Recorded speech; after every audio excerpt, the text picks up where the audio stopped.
Hello, it's Miss Jess from the Long Hill Township Library. Today I'm going to read you a story. Now this book is one of my favorite picture books because it's about a librarian. The title of this book is called The Fantastic Flying Books of Mr. Morris Lessmore. Let's begin.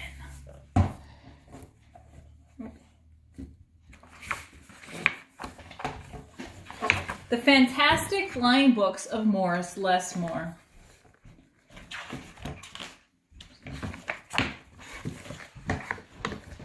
Morris Lessmore loved words. He loved stories. He loved books. His life was a book of his own writing, one orderly page after another. He would open it every morning and write of his joys and sorrows, of all that he knew and everything that he hoped for.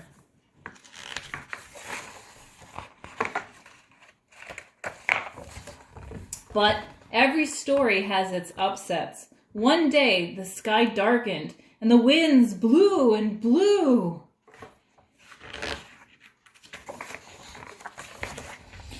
Till everything Morris knew was scattered, even the words of his book.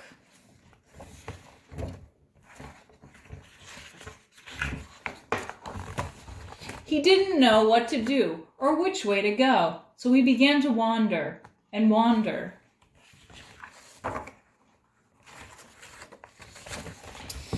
Then a happy bit of happenstance came his way. Rather than looking down, as had become his habit, Morris Lessmore looked up. Drifting through the sky above him, Morris saw a lovely lady. She was being pulled along by a festive squadron of flying books.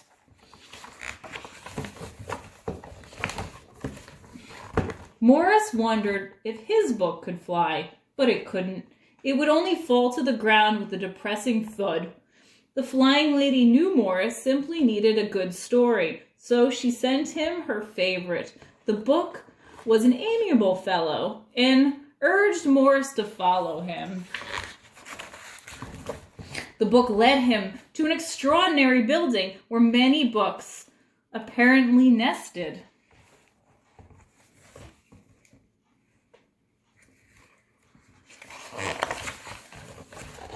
Morris slowly walked inside and discovered the most mysterious and inviting room he had ever seen. It was filled with the fluttering of countless pages, and Morris could hear the faint clatter of 1,000 different stories, as if each book was whispering an invitation to adventure.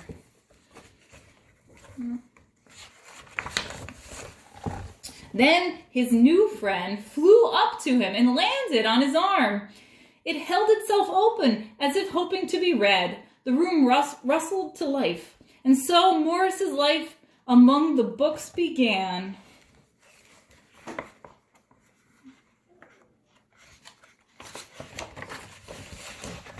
Morris tried to keep the books in some sort of order, but they always mixed themselves up. The tragedies needed cheering up and would visit with the comedies. The encyclopedias, wary of facts, would relax with the comic books and fictions. All in all, it was an agreeable jumble.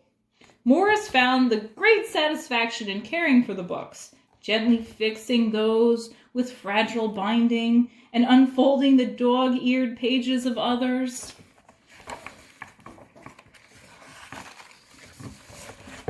Sometimes Morris would become lost in a book and scarcely emerge for days.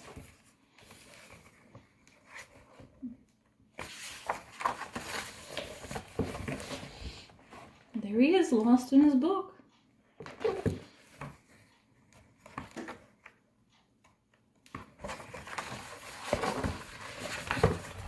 Morris liked to share the books with others. Sometimes it was a favorite that everyone loved, and other times he found a lonely little volume whose tale was seldom told. Everyone's story matters, said Morris, and all the books agreed.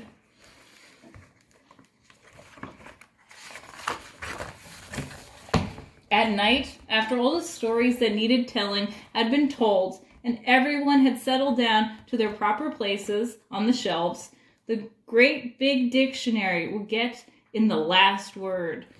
Z.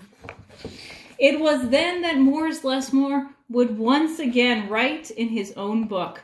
He wrote of his joys and sorrows, of all that he knew and everything that he had hoped for.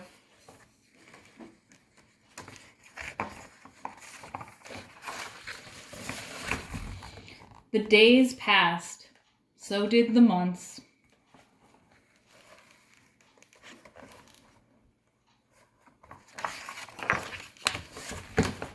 And then years and years.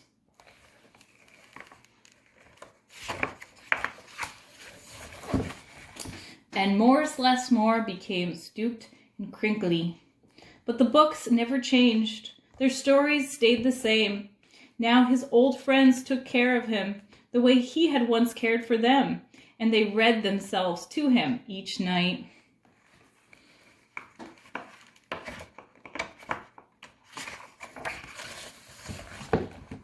Then one day he filled the last page in his book. He looked up and said with a bittersweet sigh, "I guess it's time for me to move on."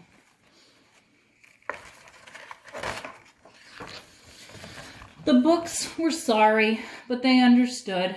Morris put on his hat and took his cane, and as he went to the door, he turned and smiled, then waved goodbye. "I'll carry you all in here," he said, and pointed to his heart.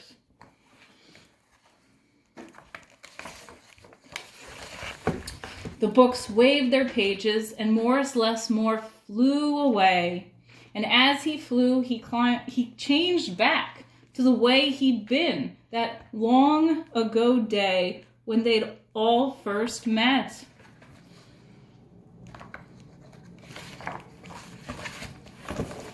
The books were quiet for a while. Then they noticed that Morris Lessmore had left something behind. "It's his book," said the oldest friend. Inside was Morris's story, all of his joys and sorrows, all that he knew, and everything he hoped for.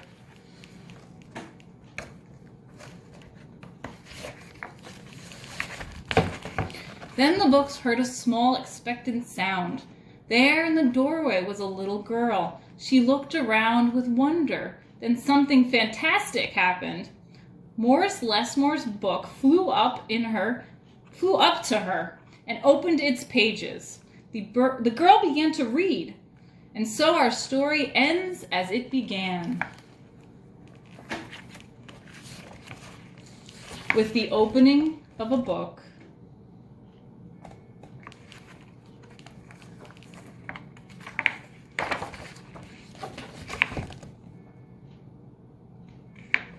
The end. And that is one of my favorite books ever. I'm happy I shared it with you. Until next time, guys, it's Miss Jess signing off. Stay safe.